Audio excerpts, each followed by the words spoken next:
Oiê, tudo bom? Eu sou a Mikan, Mika com 3 N's no final, e hoje eu tô aqui com Michel Aroca pra E aí, falar de Miriam? What If? Michel, e se a gente fizesse uma cobertura semanal da nova série da Marvel, Michel? Eu acho uma excelente ideia, Mika, ainda mais porque nós já temos essa parceria com as séries da Marvel e o Arif é uma que a gente tá empolgado desde o primeiro trailer. Então a gente pensou o seguinte, vamos fazer diferente. Essa cobertura Mimikan de Arif é um pouco diferente das outras que a gente já fez de WandaVision e Loki, né?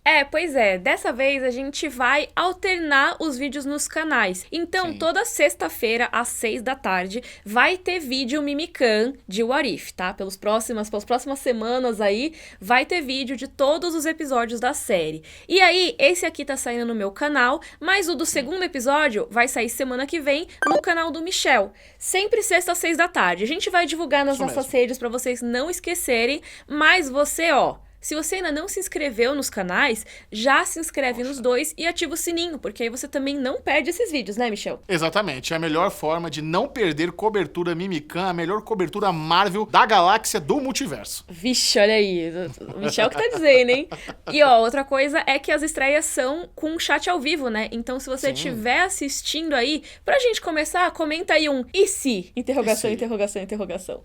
Comenta aí pra Exatamente. gente ver quem tá ligado. Se você chegou depois, tudo bem, comenta aqui embaixo mesmo. E agora, bora pra discussão desse episódio, né? Eu acho que é legal dizer que a gente vai acabar abordando alguns spoilers, não só do episódio, mas também do universo cinematográfico da Marvel, porque, querendo ou não, a gente precisa dar uma comparada com o que Sim. aconteceu de verdade, né? Eu acho que essa é a graça, né? A gente pegar o que já foi feito no universo cinematográfico da Marvel, pensar o que eles se proporam a fazer aqui, porque o Arif é um grande exercício de criatividade, né? A pergunta e se, ela é literalmente uma ferramenta usada por especialistas da criatividade. E o que a Marvel fez aqui é algo muito legal. Você brincar com as possibilidades, aproveitar que muito está se falando do multiverso, principalmente depois dos eventos de Loki, e o que a gente já tem nos próximos filmes do Doutor Estranho, do Homem-Aranha, faz todo sentido fazer essa brincadeirinha aqui. Total. E aí, pra quem não faz ideia do que é a série, tá aqui na parte que eu já avisei que ia ter spoilers, mas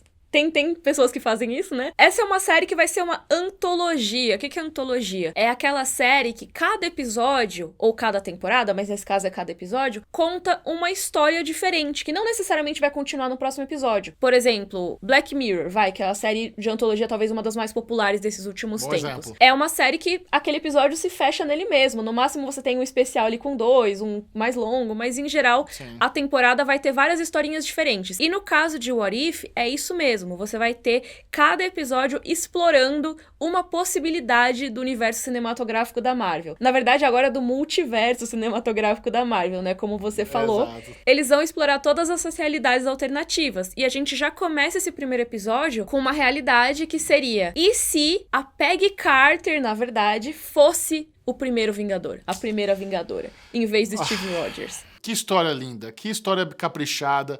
Eu gosto muito da forma como, ao mesmo tempo que é um pouco expositivo, o nosso querido, a gente vai falar do Vigia ainda, ele fala, aqui, esse foi o momento que a decisão foi tomada, diferente da decisão mostrada no primeiro filme do Capitão América, que é a grande principal obra que eles dão uma adaptada, dão uma mudada, e ao mesmo tempo é tão caprichado. Eu gostei muito da forma como eles usaram a animação e os movimentos em tela, sabe? Tá tão fluido, tão caprichado, nota-se que essa é uma animação de muita qualidade. Pois é, quando saiu o primeiro trailer, eu lembro que uma das coisas que me deixaram um pouco de pé atrás foi exatamente a animação. Porque, assim, eu sou muito chata com animação. Eu gosto muito, é uma das minhas coisas preferidas de audiovisual, assim. Mas eu confesso que eu sou meio preconceituosa com animação mais 3D em geral.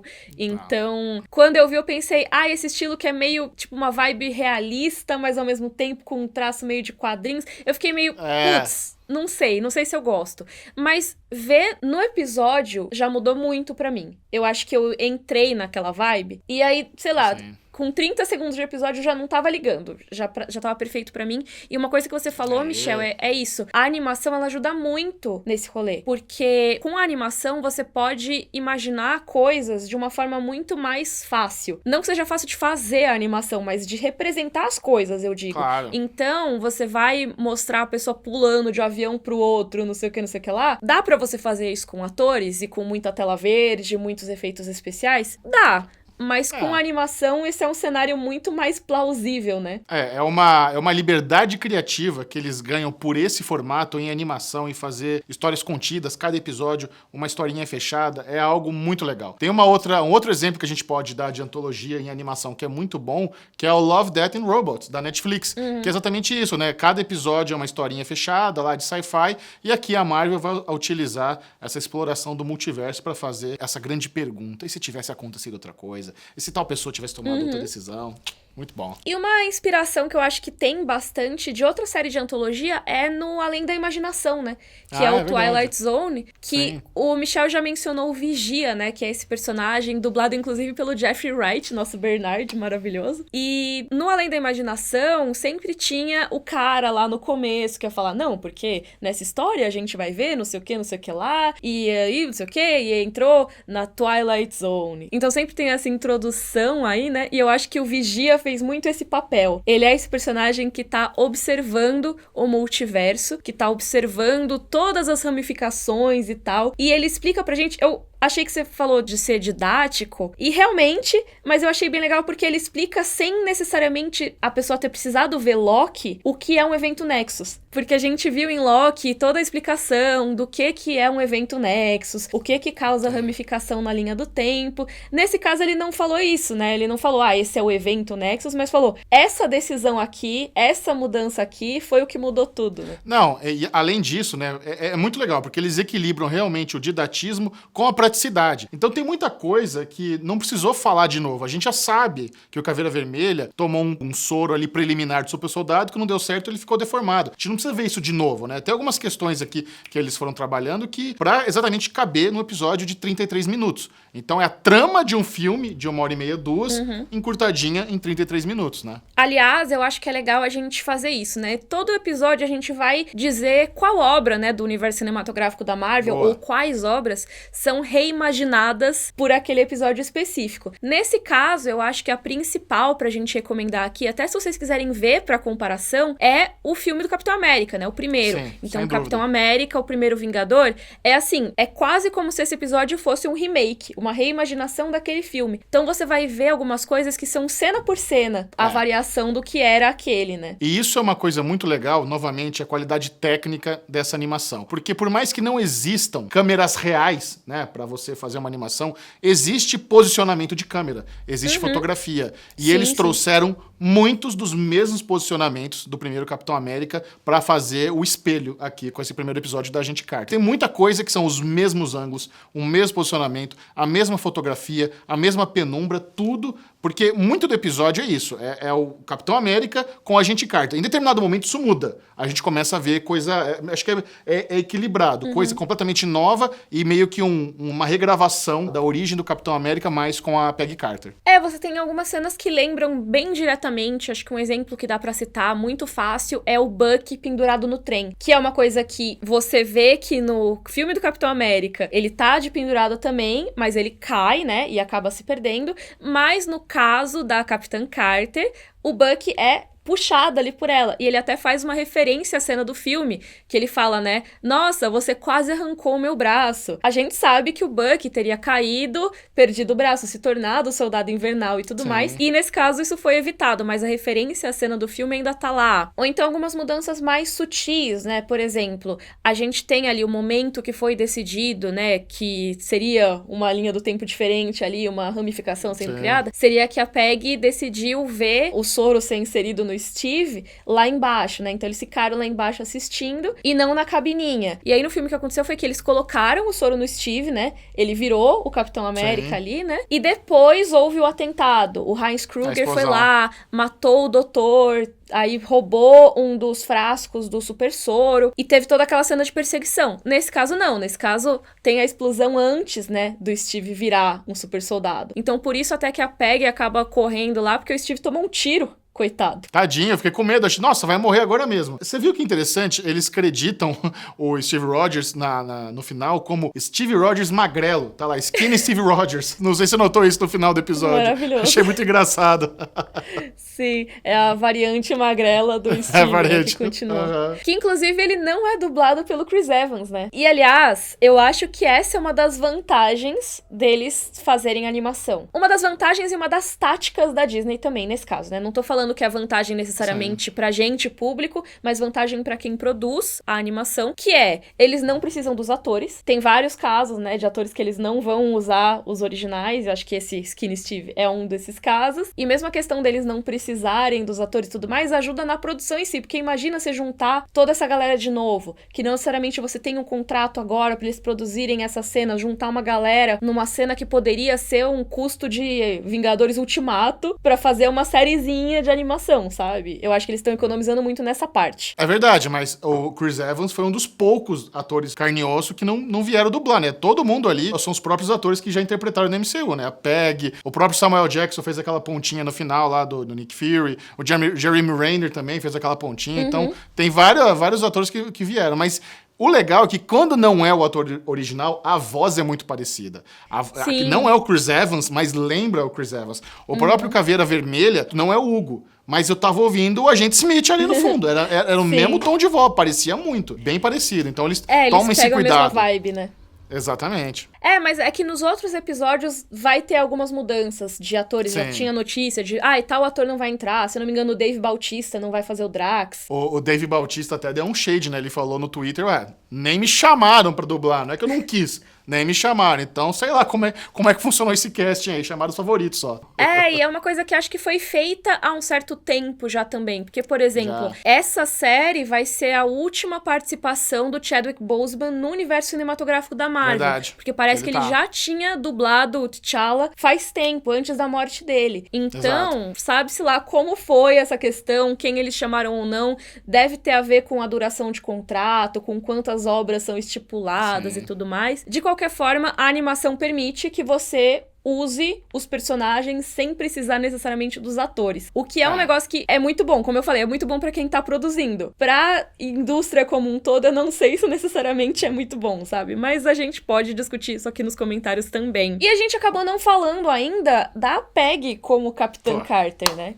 Meu, que legal! Olha, a Peggy Carter é uma personagem muito legal, né? Eu acho que, inclusive, a série dela, Agente Carter, que durou só 2 temporadas, foi cancelada pela ABC, não era considerada canônica, mas tinha um carinho tão grande. Hoje, a série Agente Carter tem uma aura meio cult, sabe? A galera sente falta. É uma personagem tão boa. E na animação funcionou tão bem, a gente vê ela sendo menosprezada daquela forma o tempo inteiro. E quando ela resolve agir, eu notei até, não sei se é uma impressão minha, se você concorda ou não, mas eu achei que a Agente Carter era até mais brutal que o Steve Rogers, sabe? Ela é mais letal, mais implacável. Ela matou inimigo à torta e à direita, ela não tinha... Porque eu sinto que o Steve Rogers, ele tem um cuidado na hora de lutar com os inimigos, de nocautear, desmaiar, jogar na água, jogar na grama. A Peggy Carter tava atacando terror, joga granada no tanque, quebra avião, joga o cara embora, não tá nem aí. Eu achei sensacional essa brutalidade, porque por ser uma mulher britânica, não sei se as pessoas estavam esperando que ela fosse tomar chazinho, caramba, ela desceu a porrada, e os movimentos das cenas de ação, a forma como eles colocaram ali a porradaria, os movimentos de escudo, aquela cena no ar com o Steve Rogers robô lá com a armadura, é tão boa, é tão linda, eu fiquei assim, embasbacado. Eu tava olhando aquilo lá, assistindo, na minha casa agora de manhã, com a boca aberta, assim, impressionadíssimo com a qualidade dessa animação. Eu amei muito. Total. E eu concordo muito, eu acho que as cenas com ela são mais brutais, e até fiquei uma coisa, eu tava esperando uma vibe talvez meio Kingsman, sabe? Que é aquela coisa britânica, do tipo cara elegante na pancadaria. E eu amei que não, ela é porradeira mesmo. Muito. E, cara, é até, assim, óbvio, eu amo o Steve como Capitão América, eu acho muito divertido de assistir, mas eu gostei dessa dessa variação, sabe? Porque o cara fala, é uma mulher delicada, não sei o quê, e ela, que delicado o quê? Dá umas porradas, assim, achei bem legal. E realmente, eu acho que pra mim o ponto alto do episódio foi a cena deles no ar, aquela batalha com os aviões. É uma coisa muito bacana, porque foi numa direção que eu não tava esperando necessariamente o episódio. Quando ele começou, eu fiquei, vai ser de novo aquela coisa de falar, mulheres não podem. Na verdade, mulheres podem sim. Que é, assim, o girl power mais raso que tem e que é uma coisa que aparece muito no universo cinematográfico da Marvel, infelizmente. Que não quer dizer que seja ruim ter isso, mas que quando você fica só nisso, é um negócio meio raso. E eu achei que eles eles flertaram com isso no começo, essa coisa de tipo, mas uma mulher não poderia fazer tal coisa, não sei o quê. E meio que deixaram isso de lado ao longo do episódio, e ela realmente não ficou só falando, mulheres podem. Tipo, mostrou ela fazendo outras coisas da hora, sabe? Que é o que eu acho que é mais legal. E eu acho que ao mesmo tempo eles sabem que as pessoas amam o Steve. Então, ter ele junto foi muito legal. De um jeito que eu achei que não tirou em nada a agência da Peggy, sabe? É isso. Eles conseguiram muito bem dar o protagonismo pra Peggy e, ao mesmo tempo, não tirar o valor do Steve Rogers no universo. Porque o Steve Rogers, ele é fodão, mas ele é fodão porque ele é valoroso, porque ele é altruísta. O soro do super soldado ajudou ele a se tornar um grande herói. Mas até ele, sem o soro do super soldado, teve propósito. E além disso, duas coisas que eu gostei. Eles mantiveram a relevância do Steve Rogers ali como uma pessoa importante pra guerra e mantiveram também a conexão entre ele e a Peggy Carter. Não é só porque ele era gostosão que a Peggy gostava dele. Realmente tinha ali um lance da personalidade. Um se sentia atraído pelo outro além do físico. Então eles mandaram muito bem nisso e eles deram uma misturada muito louca, né? Porque transformaram o Steve Rogers agora no Homem de Ferro, praticamente, né? E pra mim ficou legal pra caramba isso. Eu achei muito legal essa coisa do Howard pegar o Tesseract e usar como a força da armadura e tudo mais. Realmente, quando você pensa no impacto que isso poderia ter, se continuasse essa história alternativa, o efeito borboleta ia mudar muita coisa. E a gente já vai falar sobre isso, porque eu acho que vale muito a pena. Aí eu acho que tem uma coisa que é legal de trazer antes da gente encerrar, que é a questão da invocação ali da Lula gigante, que o pessoal até falou, quem pediu calamari, né? Que é como eles chamam,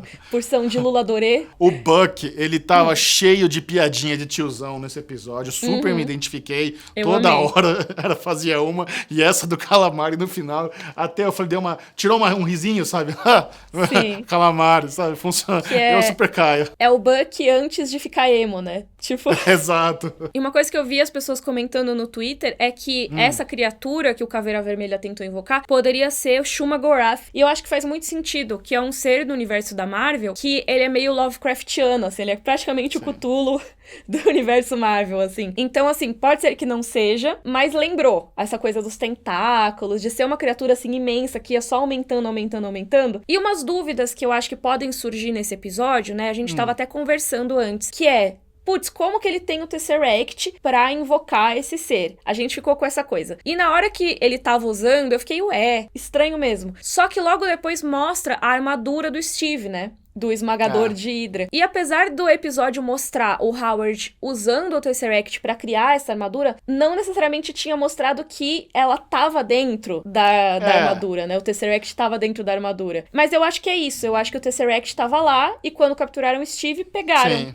Eu confesso que a primeira vez que eu assisti eu fiquei um pouco confuso. Eu falei, como é que o Caveira Vermelha tá com o Tesseract se tava com os americanos? Eu perdi essa cena que ele recuperou, mas daí revendo de novo o episódio, quando a gente vê o brilho ali interno da armadura do Steve Rogers, é o azulzinho do Tesseract, é isso. O Tesseract foi usado para ser a fonte de energia da armadura, e quando ele explodiu lá no trem, ele foi capturado e usaram o Tesseract lá para invocar o Lula Molusco lá no final. Então, e aí tem uma outra coisa que eu fiquei um pouco assim, não sei, mas aí também, talvez revendo o filme do Capitão América, eu entendo um pouco melhor. Mas eu me lembrava que o Caveira Vermelha se tornou o Caveira Vermelha por causa de uma tentativa falha de colocar o soro do super soldado nele também, certo? Exato, sim. Só que esse soro do super soldado tinha sido roubado e tudo mais, blá blá blá. E aí agora a gente teve outra versão desse atentado e a Peggy acabou capturando o cara que ia tentar roubar o soro, e ele não roubou o soro. Aí eu tô tentando puxar de memória também, mas se não me engano, era um cientista nazista chamado Abraham alguma coisa, que desenvolveu o soro primeiro e depois ele foi trabalhar com os americanos. Então eu acho que o primeiro soro falho realmente veio antes da experiência do Steve Rogers. O Caveira Vermelha veio antes. Pô, então pode ser isso mesmo e eu não tava lembrando direito. Na minha cabeça, o Caveira Vermelha tinha usado o soro que o cara do atentado, o Kruger, tinha roubado. Mas se é de antes, então também não faz sentido esse meu questionamento. Deixei nos comentários de qualquer forma, confirmem aí nossas impressões. Eu só queria levantar aqui uma suspeita sobre o narrador dessa série, esse Vigia. Porque ele tem uma falhinha ali no final da introdução dele que ele diz o seguinte: eu só posso observar, eu não posso interferir nunca. E essa é uma regra para ser quebrada. Esse Vigia, desde que ele apareceu nos quadrinhos dos anos 70, é um personagem muito antigo dos quadrinhos, ele interfere pra caramba. Então é muito engraçado ter essa falinha, que ele diz que ele não pode interferir, porque ele interfere muito. E é a favor da gente. Muitas vezes, até nas historinhas do Quarteto Fantástico, ele tava lá. Então se prepare para ele quebrar essa promessa do primeiro episódio e ter interferência do Vigia assim, tá? A gente não teve acesso aos episódios, não é um negócio que a gente tá querendo pagar de espertinho. Eu tô aqui apostando que ele vai interferir, vai quebrar essa promessa. Olha, Michel, eu também acho, e eu acho até que é legal, porque assim, essa é uma antologia, mas ela tem esse fio condutor, que é esse personagem, e ele não é, que nem eu falei do caso do Twilight Zone, ele não é só um mero apresentador, ele é um personagem dentro daquele universo. Então, se ele quiser interferir, ele pode, apesar dele falar que ele não pode, se ele quiser mesmo assim, ele consegue. Então, talvez a gente tenha uma coisa que mistura uma antologia, então vai misturar esses episódios separadinhos, só que com esse fio condutor que pode acabar tendo uma narrativa própria, né? Pode ser que chegue uma hora que ele fale, não, isso aqui não dá, eu tenho que interferir, pô, tá meio demais isso aqui. E como o Michel falou, rola muito nos quadrinhos, eu até peguei uma curiosidade que rolou quando eu tava pesquisando pro roteiro, que falam que o Vigia nos quadrinhos, ele quebrou o pacto de não interferir 337 vezes. Então, assim, o cara, ele realmente interfere pra caramba. Bernard, eu acho que a gente pode ver algo disso, né? Não dá pra confiar no Bernard, é sempre assim. Mas, ó, uma coisa sobre a série, que talvez a gente até nem veja ele interferir ou não, porque originalmente essa temporada teria 10 episódios. Só que teve um problema na produção, falaram até que foi por causa da pandemia, e no fim das contas o 10º episódio foi empurrado pra segunda temporada. Então a gente vai ter 9 episódios no total. Se tivesse alguma grande reviravolta, alguma grande conclusão no 10º, ficou pra depois, né? Pode ser que eles tiraram o episódio que tinha a Scarlett Johansson dublando. Quando tem essa treta, já tira daqui da temporada já. Cara, assim, eu não acho impossível.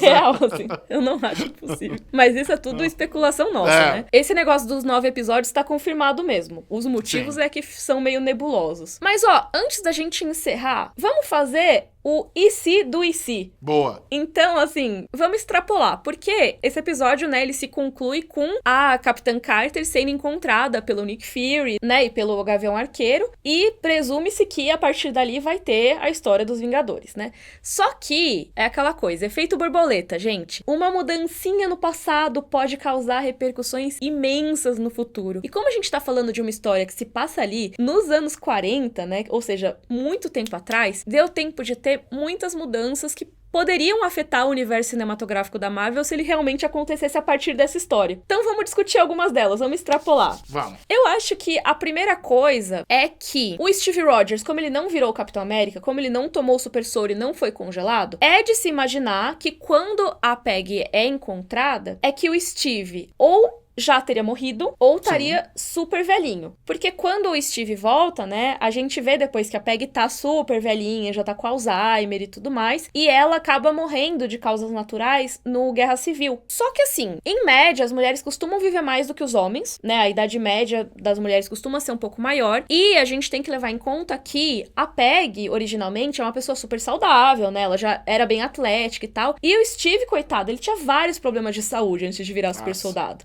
E além disso, tomou um tiro ali, né? Tava no pós-operatório. Então. É lógico, não dá pra dizer 100%, mas eu imagino que talvez ele não tenha vivido tantos anos assim. Pode ser que sim. Tipo, tem muita gente que tem vários problemas de saúde e tal e continua super longevo. Minha avó é assim. Ela tem hipertensão faz 300 anos e ela já tem 90 e poucos. Não é 300 anos literalmente, mas enfim. Então, ela tem problemas de saúde a vida toda, mas ela viveu mais de 90 anos. Então, pode ser que o Steve continuasse vivo esse tempo todo. Mas não sei, gente. Acho que Steve não viveu. Bom, se passaram 70 anos. Ele ali no exército devia estar no mínimo com 18. Então, se ele tá vivo, ele tá na casa dos 90 e tralalá já. Então tá só o elo do caramelo. Rest in peace, Steve Rogers, assim, descansa em paz. Acho que não temos esse aí. Aí, outro personagem que apareceu nesse episódio com bastante destaque foi o Bucky. Sim. Que aí eu acho que já muda tanta coisa. Porque a gente tem o Bucky não sendo capturado pela Hydra, Sim. não perdendo o braço e nem Sim. se transformando no Soldado Invernal. Mudou muito. Isso quer dizer que muito provavelmente a vida dele não foi estendida artificialmente, então ele talvez já tenha morrido também, ou esteja super velhinho, de qualquer forma. Mas eu acho que a maior repercussão de todas disso, além da vida pessoal do Bucky, é que a gente talvez não tenha nem o Bucky como Soldado Invernal,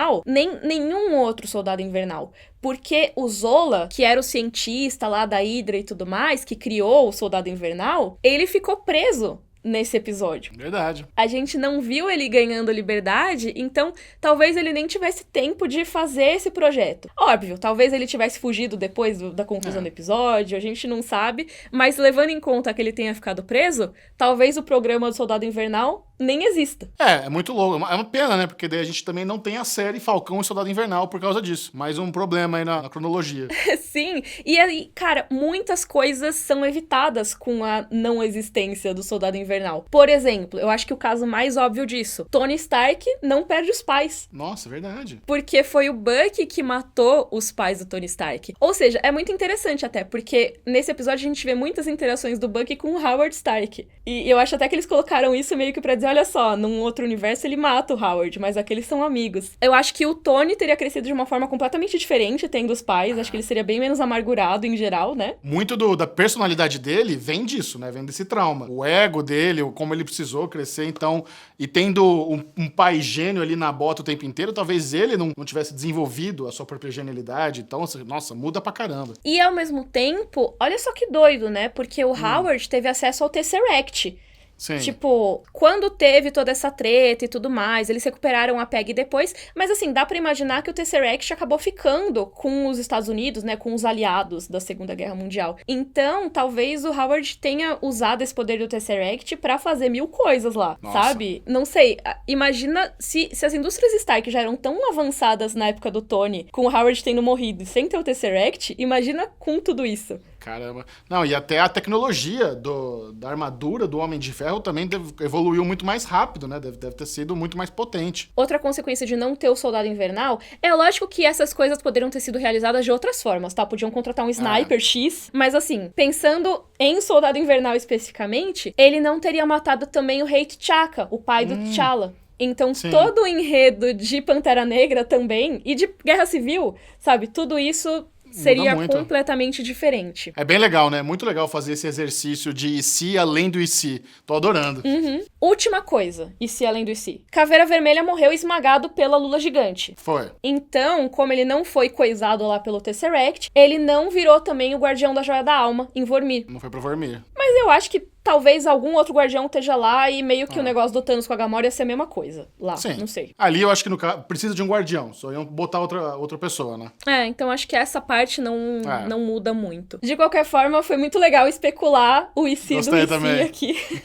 Gostei. E acho que vocês podem também nos comentários colocar outras consequências possíveis, né? Nessa realidade paralela em que a Peggy Carter é o primeiro Vingador. Nossa, eu acho que cada episódio vai ter umas histórias muito legais pra gente especular aqui, Michel. Eu concordo muito. Inclusive, a gente tem até uma pergunta aqui no meu cenário. E se o boné do Kevin Feige fizesse parte do meu cenário? Tá aí uma pergunta. Não sei.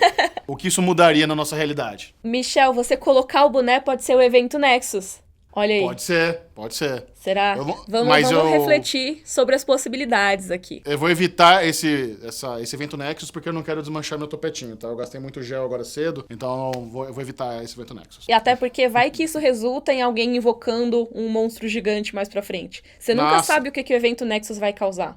Eu não quero também a galera do TVA vindo aqui deletar a timeline, Bubu tá aqui, vai atrapalhar pra caramba, deixa quieto.